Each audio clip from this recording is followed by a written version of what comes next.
आप बाल बच्चे को संस्कारी नहीं बना सकते हैं। जो बाप नहीं सुधरेंगे, दादा नहीं सुधरेंगे, तो उनका बाल बच्चा कभी नहीं सुधरेगा। एक आदमी बेटा के मारे रे, दौड़ी के लिए कहने मारे जो कल के बाबा मारिए नहीं, मधु खा लेने कलिए रे की खाए कल के मधु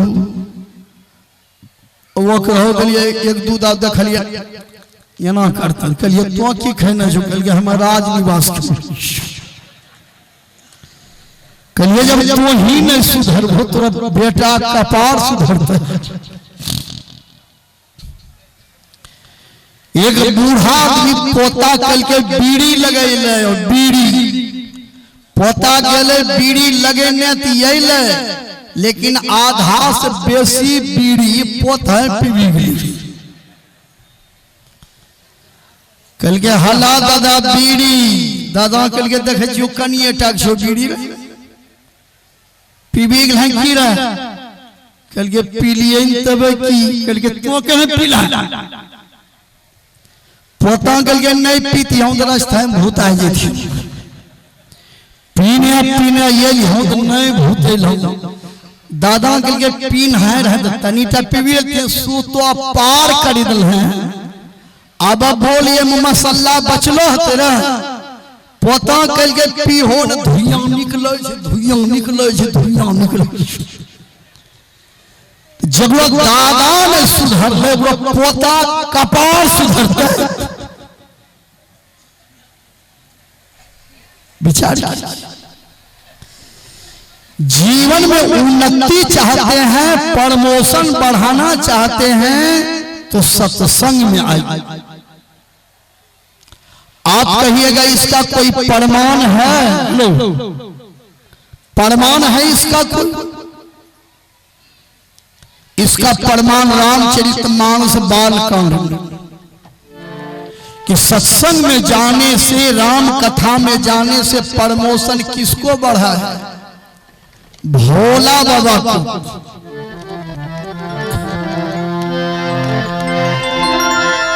एक बार त्रेता जुग माही शंभु गए कुंभीर सिपाही।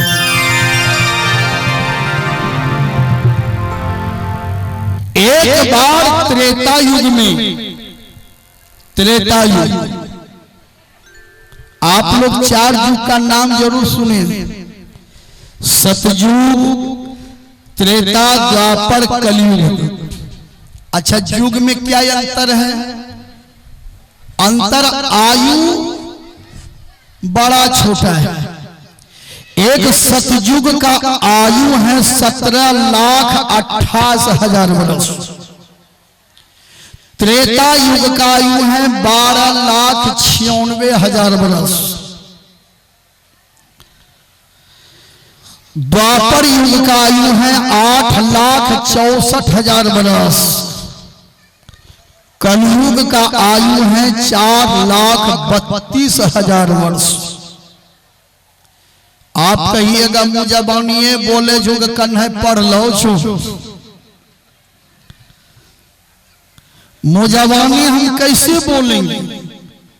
देखना चाहते हैं तो आपके घर में ठाकुर प्रसाद कैलेंडर है, बहुत लोग कैलेंडर लेकर के घर में खोस दिए हैं और अब पढ़ना है की लिख लो। ठाकुर प्रसाद कैलेंडर की पीठ पर देखिएगा लिखा हुआ है कि सतयुग का आयु, त्रेता युग का आयु, द्वापर युग का आयु, कलयुग का आयु। सतयुग में मनुष्य का लंबाई 21 हाथ, त्रेता युग में मनुष्य का लंबाई 14 हाथ, द्वापर युग में मनुष्य का लंबाई 7 हाथ, कलयुग में मनुष्य का लंबाई 3.5 हाथ।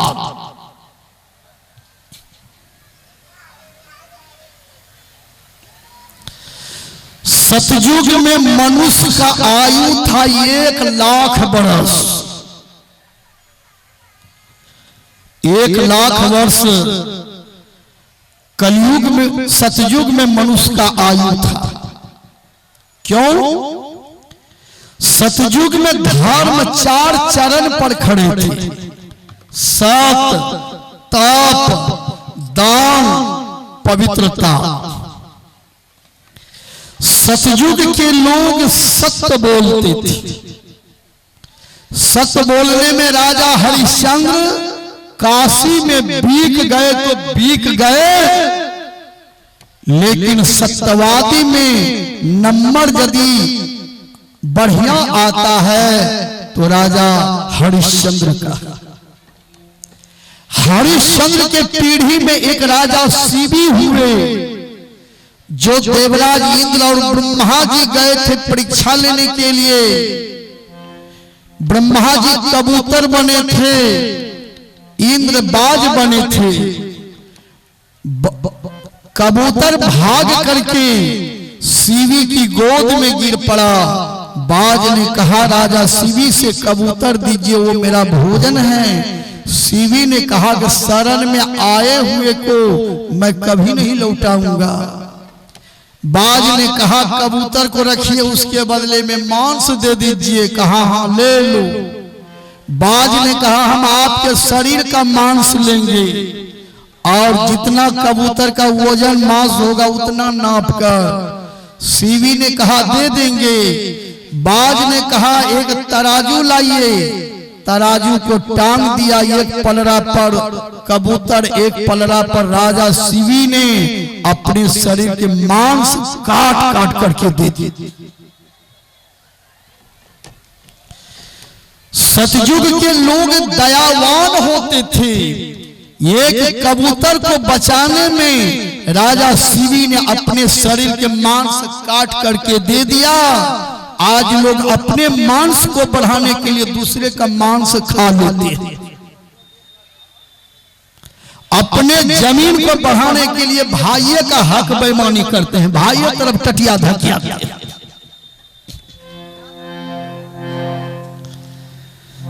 सज्जनों, सतयुग में